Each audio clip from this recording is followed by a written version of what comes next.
Welcome to today's review about the Anbernic RG35XX Plus. I've been using this handheld for over 6 months now, and I will tell you my experience. And let me tell you, it's an amazing gaming device. We got ourselves a D-pad, a start and select button, and of course the game key buttons. We also have a menu button. On the side we have two micro SD card holders to put your games on. It already comes with pre-installed games, but you can add your own here as well. We also have a power on and off button of course. And on the back we have 4 buttons with R1, R2 and of course a L1 and an L2. As you can see, the buttons are a bit curved for ultimate gaming comfort. And this is a real game changer when you ask me. The battery is also detachable and lasts 8 hours when fully charged. On the left we got the volume buttons, and on the top we have a power indicator and a mini HDMI port. At the bottom we have a USB-C charging port and a headphone port. All the buttons feel really sturdy, and after using it for more than 6 months now, they are still working fine.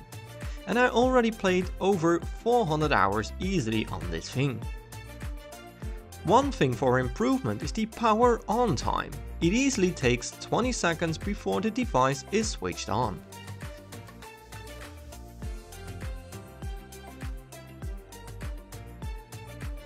First setting is the brightness. We have 5 levels here. And I'm not going to show you every single setting, but only the main stuff. You can change language, date and time of course.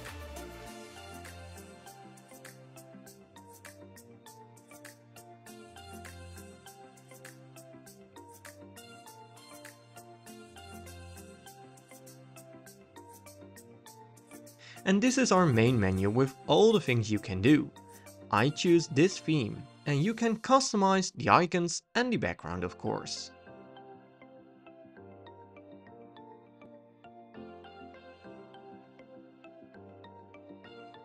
Let's start with the game rooms. I have 2 micro SD cards fully packed with games and consoles. This thing is able to run everything below PS1, which is pretty impressive if you ask me. Even the Nintendo DS is included, which I will show you in a minute. The RG Plus also comes with RetroArch gaming, with all the consoles of course. You can mark your gaming titles as favorites, so that you always have easy access to your favorite games. It's the same with history. Here you can directly see which games you played recently and continue from there. As told a minute ago, the SD card already comes with thousands of games pre-installed, of course with all the main titles. You can mark your games as favorite with the start button. It even comes with some PS1 and Nintendo DS games.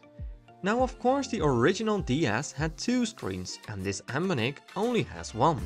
So those 2 screens are squeezed into this one screen, but you can change all of that with the R and L button on the back. By simply pressing once on R1, you completely focus on the top screen of the DS. And you can change back of course with one simple click. You can use the other buttons on the back to customize your layout. And to be honest, this works pretty well for most games. At first I was a little worried, but after playing for like 10 minutes it almost feels natural. Within all emulator consoles you have different options that you can completely customize. From fast forwarding to cheats and also saving your games with slots.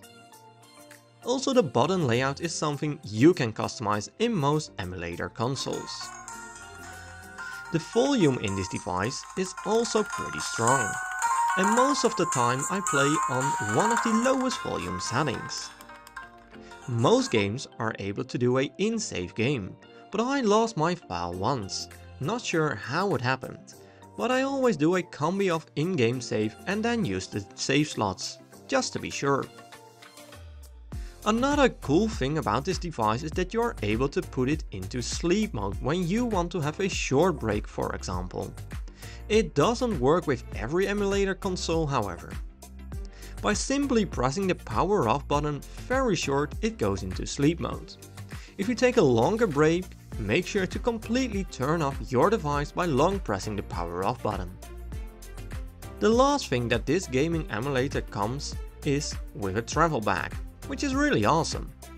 It perfectly fits the Anbernic RG35XX Plus and even has room for your charging cable and some other stuff.